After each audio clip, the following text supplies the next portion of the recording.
The June 30th revolution represented a real nucleus for empowering youth after years of marginalization. The state, led by President Abdel Fattah el-Sisi, paid great attention to the file of empowering youth in positions and jobs as one of the basics for crossing into the new republic. This was evident in many young people assuming the positions of deputy governors, in parliament, and some other leadership positions. 2016 was declared the Year of Youth, and in 2017 President el-Sisi was keen to convey a message of peace to the world from the land of Egypt through its youth. Based on the invitation he launched during the 4th National Youth Conference, where he invited young people from different countries of the world to participate in it, came the idea of launching the World Youth Forum in its first edition in Sharm el-Sheikh. In 2018, the Coordination Committee of Parties, Youth Leaders and Politicians was established, which is considered the first pioneering youth dialogue platform that brought together the spectrum of political currents under the umbrella of patriotism. It also came to make the voice of youth heard, to ensure effective youth participation in decision-making, to give hope to young people in the possibility of assuming positions, and aiming to strengthen partisan life through community dialogues, presentation of visions and field events. The Parliament also is considered a true translation of youth empowerment, as youth occupy more than 25% in the Parliament, both in the Senate and the House of Representatives, especially young people under 45 years of age, which has not happened before. This comes as many young people assumed leadership positions at all levels, including those who held the positions of assistant governors in several governorates in 2018, before the experience was generalized in 2019. Egypt has realized the role of youth in development, the necessity of empowering them, and has given them protection and special attention.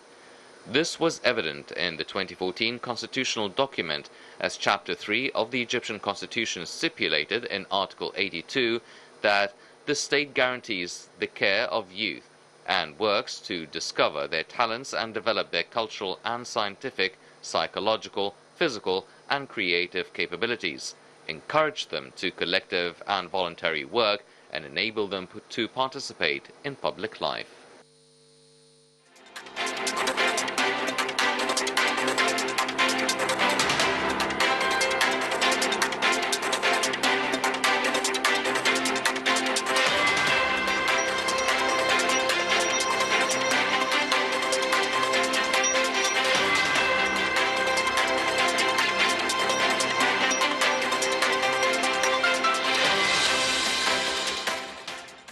Welcome back, ladies and gentlemen, continuing our talk and discussion with Ms. Ali. Now, you've just highlighted the sort of challenges that the youth do face, and I mean, Egypt has been rich with many citizens who were scientists, sports people, doctors, academics, I mean, leaders in every field, and even after they graduate, there is an influx of interest from the international community to get a lot and to benefit from the experiences and the skills of our youth. What sort of efforts or what can be done to make sure we keep our natural sort of resources and treasure of the youth here in Egypt and maximize on their talents? Yeah, as you said, a very unique word, they are treasures.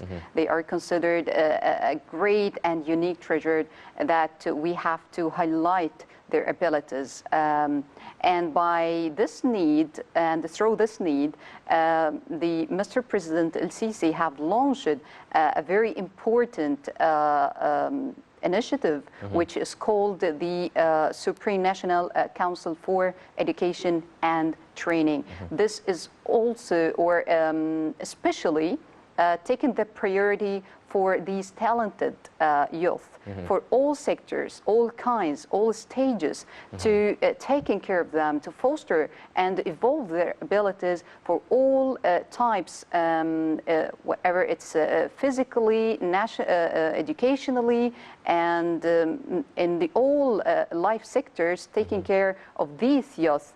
And this is aimed to consolidate the training and the education both together that aims to link between the national and international and also the local labor market or the outputs that we're having of these youth through the years, to link this with the labor market. And also, Mr. President Al-Sisi highlighted, which is a really important thing, as you've mentioned, the doctors and researchers highlighted the need of taking care of the scientific research.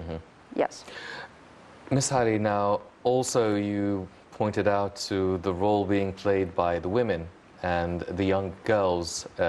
Now, in Egypt, the number of women and girls is much more as well than men, which in turn means they constitute more of the youth.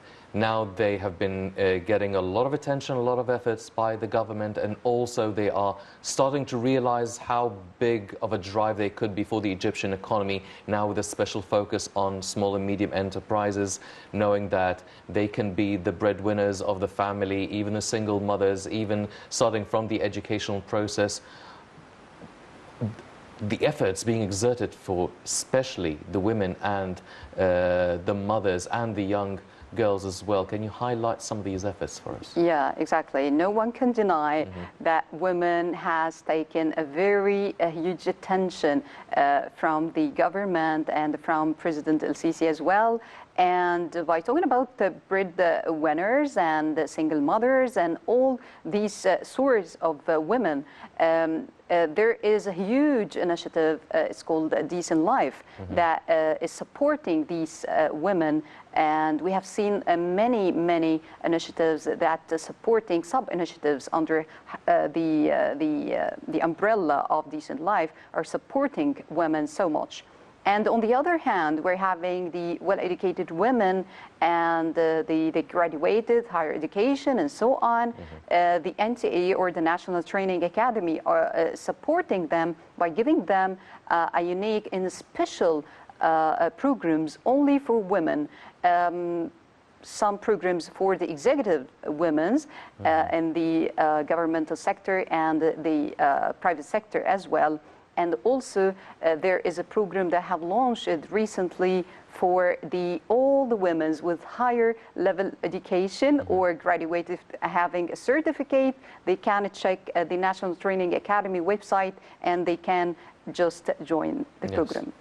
Well, ladies and gentlemen, as Ms. Ali has mentioned, a lot of our sectors, of a lot of our youth, all of our youth from different sort of sectors, different sort of experiences and skills. Everybody's been getting a lot of attention under many of the educational institutions, as well as the initiatives being launched by the government, and all should direct into one happy, big Egyptian society, especially for the youth. Unfortunately, that's all the time we have for this edition of the Daily Debate. But before we go, I'd like to thank my distinguished guest, Ms. Aliaa Ali, the linguistic lecturer. Ms. Ali, thank you very much for joining us this evening. Thank you. Thank you very much. Ladies and gentlemen, please stay tuned for more coming up on Nile International. I'm Henny Saif. Thank you for joining us.